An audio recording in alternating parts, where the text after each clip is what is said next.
দুই নম্বর হক হলো তাহনিক করা।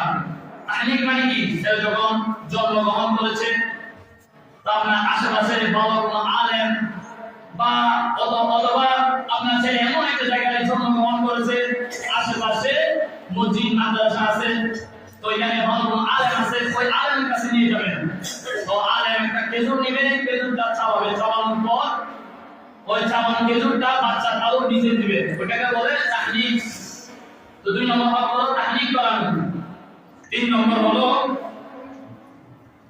তার জন্য বরকতের জন্য দোয়া করা, ছেলের জন্য বরকতের দোয়া করা।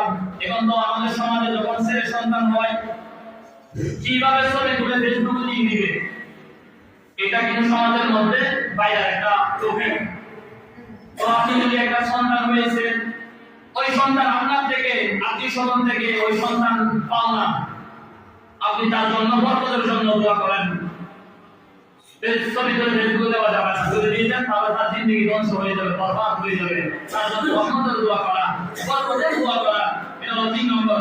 4 নম্বর হলো আকিকা দেওয়া। এখন আকিকার বিষয়টা একটু ভালো করে শুনবেন।